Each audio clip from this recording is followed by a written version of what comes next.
俄无人机闯入另一北约国家领空，北约启动东部哨兵军事行动，俄军再现重围，红军村北部遭第3次合围，俄军苏梅攻势全线崩溃，乌军精确打击扎波罗热指挥所，俄军战机坠毁莫斯科附近，飞行员生命垂危。俄乌战争第1299天，乌军反击持续，俄军能源系统遭重创。重磅：川普公开致信北约，我准备好了。乌克兰加快电网修复，英国援助4200万英镑保护能源设施迎冬。俄军无人机入侵波兰，匈牙利总理竟称意料之中。大家好，欢迎收看新冷战情事，请大家先为我们的节目点赞、留言，谢谢大家。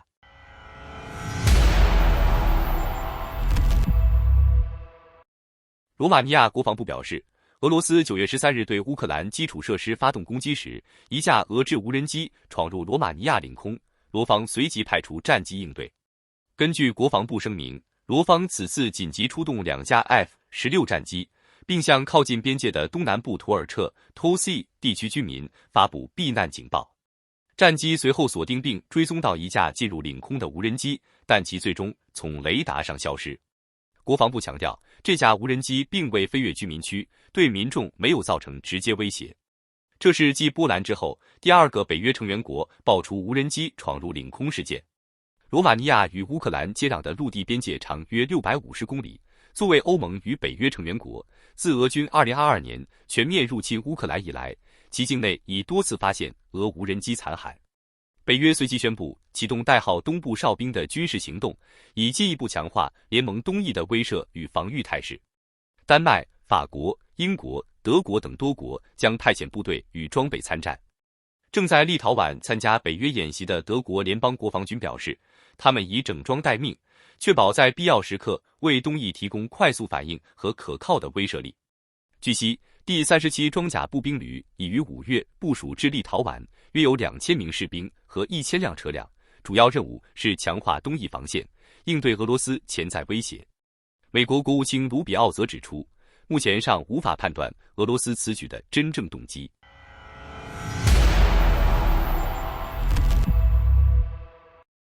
俄乌前线战况再次出现重大变化，乌军在红军村方向继续发起反攻，并且在北部地区第3次成功合围俄军。前线记者透露，9月12日前后，数百名俄军被困在红军村以北，因缺乏退路而陷入孤立。这已是近期第3次出现类似情况，意味着俄军在这一地段的攻势彻底受挫。与此同时，乌克兰总司令瑟尔斯基亲赴红军村前线督战。他还视察了交火最为激烈的多布罗皮利亚突出部，那里正是乌军此前多次合围俄军的关键战场。前线指挥官普罗克彭科向他汇报了最新战况，并就后续行动进行商讨。自战争爆发以来，瑟尔斯基与总统泽连斯基多次深入前线，与士兵并肩承受炮火，这已成为乌克兰领导层展现决心的重要方式。俄方暂未作出明确回应。此前，他们曾否认在红军村被包围，但结合战场态势来看，乌军已经稳固了该方向的局势，并不断收复失地。不久前，乌克兰刚刚重新夺回沙霍夫和沃洛德米里夫卡2处要塞。瑟尔斯基视察过后，乌军可能还会在该地区发起进一步攻势，外界正密切关注。另一边，哈尔科夫战线同样焦灼，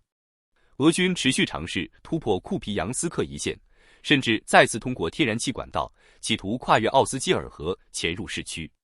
然而，乌军早已提高警觉，目前防线依旧稳固。值得一提的是，俄军本月初还试图通过下水道潜入红军村，但行动被乌军侦察小组及时挫败。在哈尔科夫重镇沃夫昌斯克，乌军正在清理俄军残余阵地。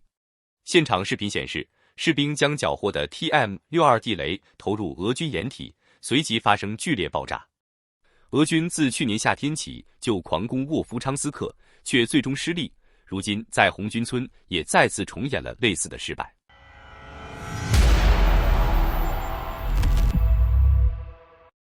乌克兰在红军村等地的作战行动，间接稳固了苏梅方向的战局。最新消息显示，俄军对苏梅的攻势已被全面击溃。RBC 新闻援引总统泽连斯基的表态称，乌克兰部队已经彻底挫败了俄军在苏梅的进攻。尽管边境地区仍存在零星交火，但由于损失惨重，俄军已丧失在该方向继续发动攻势的能力。截至目前，基辅方面已就苏梅局势做出官方回应，而莫斯科则保持沉默。不过，从前线态势来看，俄军在苏梅的进攻确实逐渐瓦解，并未取得任何重大突破。几个月前，俄军突然在苏梅和第聂伯罗方向发动攻势，企图开辟新战线。然而，这一战略意图并未达到预期。随着前期猛烈的攻势被遏制，俄军的攻击频率逐渐下降。如今，泽连斯基公开宣告，俄军在苏梅方向溃败，也与红军村战事密切相关。此前，俄方已被迫从苏梅抽调4个旅，增援顿巴斯战场，进一步削弱了苏梅方向的兵力。与此同时，乌军持续对俄军展开打击。第36海军陆战队突袭了俄军车队，多处后勤基地与装备点遭到袭击，战场上燃起滚滚浓烟。在南部战线，乌克兰也展开常态化空袭。稍早前，一架米格29战机向扎波罗热的俄军基地投下2枚 ASM 锤子精确制导炸弹，目标直指俄军的前沿指挥部。战场视频拍下了导弹发射与命中瞬间，爆炸震耳欲聋，现场浓烟冲天，俄军指挥部与武器仓库被彻底摧毁，残骸散落一地。在国际层面，英国政要和皇室成员突然访问乌克兰，代表团中包括新任勋爵伊维特·库珀、前外交官约翰逊以及哈里王子。库珀在行程中宣布，英国将向乌克兰提供 1.42 亿英镑援助，以协助其度过即将到来的寒冬。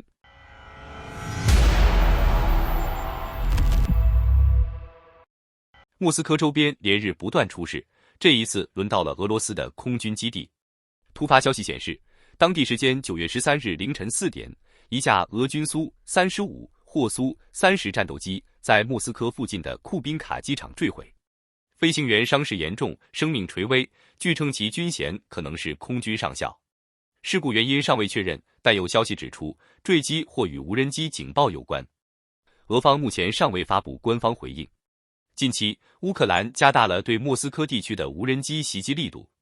仅几天前，大规模无人机群空袭曾迫使距离莫斯科150公里的卡卢加机场紧急关闭。随着战火延伸至俄境内，莫斯科频繁遭遇打击已不再令人意外。如果坠机消息被证实，这将是近1个月内俄军损失的又一架战机。就在8月中旬，乌方曾通报在黑海蛇岛附近发现一架被毁的苏30。与此同时，乌克兰对列宁格勒州普里莫斯克港的袭击持续发酵。当地证实，港区船舶与抽油站遭到攻击，并引发大火，迫使这一波罗的海最大石油装卸港暂停运营。俄方仅声称一夜之间在13个地区击落了221架无人机，却并未公布港口遇袭的具体损失。据悉，俄军油轮库斯托号和彩云号在袭击中受创严重，两者同属俄罗斯的影子舰队。作为莫斯科规避西方制裁的能源运输工具，该舰队如今也遭到前所未有的打击。在战场打击之外，制裁同步升级。英国近日宣布新一轮制裁，涉及27家俄罗斯公司和70艘油轮，直指莫斯科的战争供给链。路透社分析称，西方的制裁与乌克兰对俄能源设施的军事打击正在形成联动，进一步压缩俄罗斯的战争空间。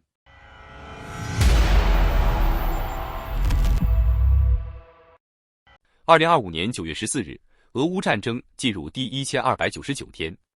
乌克兰陆军新闻处发布最新战报显示，过去24小时内，俄乌双方共发生158次交火，俄军向乌军阵地及定居点发射炮弹3570发，并投掷滑翔炸弹106枚。在黑海方向，俄军位于塞瓦斯托波尔的第184研究基地通讯枢纽遭乌军海军部队袭击，目前损失情况尚在核实中。库皮扬斯克方向，俄军利用废弃天然气管道从利曼佩什伊出发，渗透至拉德基夫卡、库皮扬斯克北郊，甚至在管道内建立布给站。此前，俄军曾在库尔斯克的苏贾镇和阿夫迪夫卡使用类似战术，一度导致乌军防线崩溃。乌克兰总参通报称，北郊森林地带的管道出口已被乌军控制，清剿行动主要针对仅携带轻武器的俄军突击队。波克罗夫斯克方向，乌军总司令谢尔斯基视察了多布罗皮利亚等前线。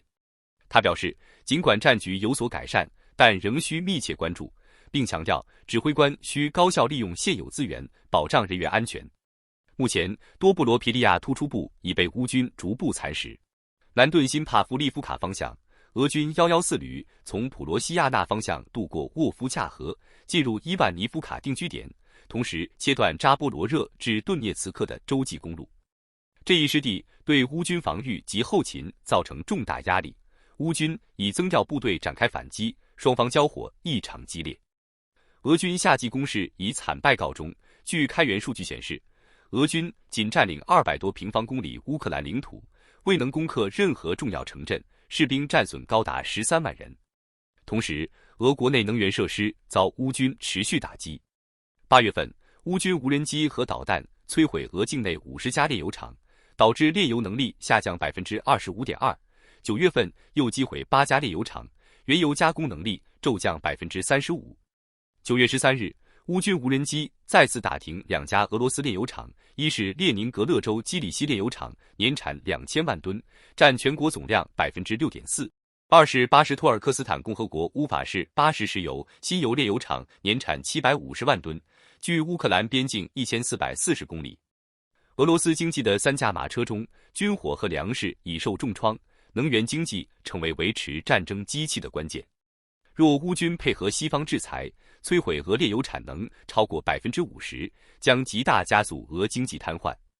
未来，乌军尚未完全出动的远程重型打击武器火烈鸟和长海王星将成为压垮俄军战争能力的关键力量。目前，俄罗斯前线部队因燃料短缺无法有效机动，这一局面类似2战后期德军，虎式坦克因缺油而大规模停战，单坦克营能作战的坦克寥寥可数。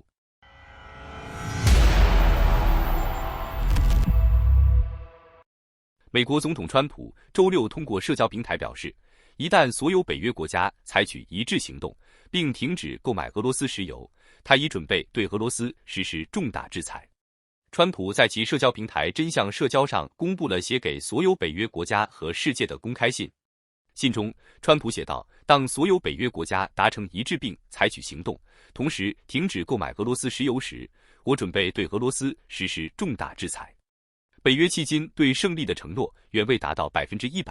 某些国家继续购买俄石油令人震惊，这严重削弱了你们与俄罗斯的谈判地位和议价能力。我已准备好行动，就等你们同意，何时开始？川普进一步提出，对中国征收 50% 至 100% 的关税也在考虑之列，这些关税将在俄乌战争结束后全部撤销。他称，高额关税将削弱中国对俄罗斯的控制力，从而有助于终结这场已持续3年半的战争。他强调，这场战争不是我的战争，如果当时我是总统，这场战争永远不会发生，而是拜登和泽连斯基的战争。我在这里只是为了帮助终止它，拯救成千上万俄罗斯和乌克兰人的生命。仅上周就有7118人丧生，太疯狂了。川普指出，如果北约按我所说的去做，这场战争很快就会结束，所有生命都能得救。否则，你们只是在浪费时间，也浪费美国的资源。此前，川普在接受采访时表示，他对普京的耐心正在耗尽，并称自美俄阿拉斯加峰会以来，外交进程陷入僵局，俄方对乌平民的袭击不断增加。川普政府认为，向普京施压的责任应由欧洲承担，呼吁欧盟对购买俄罗斯石油的中国和印度加征关税。白宫一位发言人对 Axios 表示，总统准备对俄罗斯施加严重后果，但他强调，欧洲需要加大力度，像他一样向资助这场战争的国家施压。英国金融时报援引知情人士称，美国正向7国集团 G7 成员国施压，要求对购买俄石油的印度和中国大幅提高关税，以迫使俄罗斯与乌克兰进行和平谈判。美国财政部发言人表示，中国和印度购买俄罗斯石油，为普京的战争机器提供资金，并延长对乌克兰人民的无畏杀戮。发言人补充，我们已向欧盟盟友明确指出，如果真的想结束这场战争，就必须加入行动，并征收重大关税。这些关税将在战争结束时撤销。川普总统的和平与繁荣政府已准备就绪，7国集团伙伴需要与我们加强协调。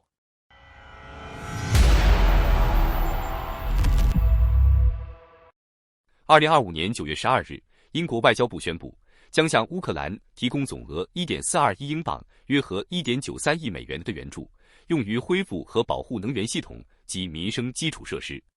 其中，4200万英镑，约合5700万美元，将专项用于乌克兰电网修复和能源基础设施加固，以应对战时电力系统频繁遭受攻击的严峻局面。自2022年俄乌冲突爆发以来，乌克兰能源设施成为俄罗斯重点打击目标。导弹与无人机袭击频繁，导致大量电站、变电站受损。乌克兰能源部数据显示，今年针对能源设施的袭击已接近3000起，众多城市因此经历长时间停电，严重影响民生、工农业生产、交通运输及医疗救助。乌克兰在电网防护与修复方面持续努力，建立了3层防护体系。外层防护石龙和沙袋屏障，阻挡无人机攻击和导弹爆炸碎片。中层防护混凝土防护结构包裹主体供电系统，应对无人机直接打击和导弹劲爆影响。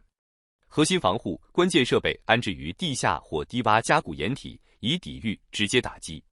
截至2023年底，主要高压变电站已完成前2层防护建设，有效降低因间接打击造成的设施损伤。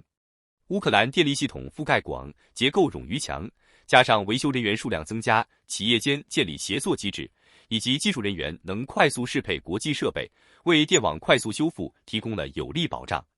然而，面对俄罗斯持续攻击，电网修复压力仍然巨大。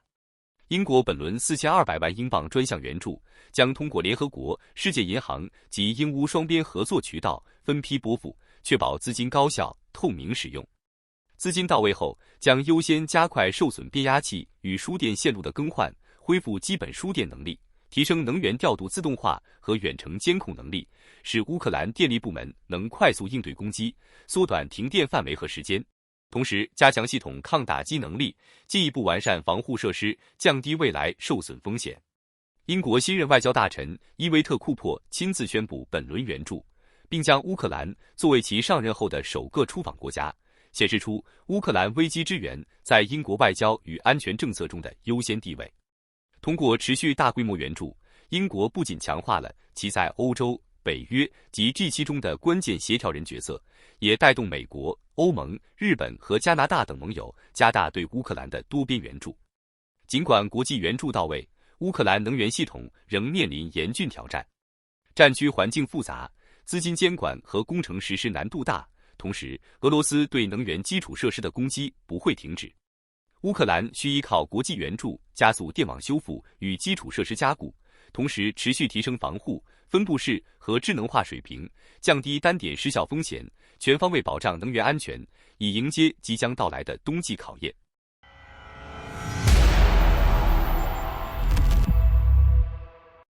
波兰近期遭遇俄罗斯无人机袭击的事件尚未平息，匈牙利方面的一番言论再次引发争议。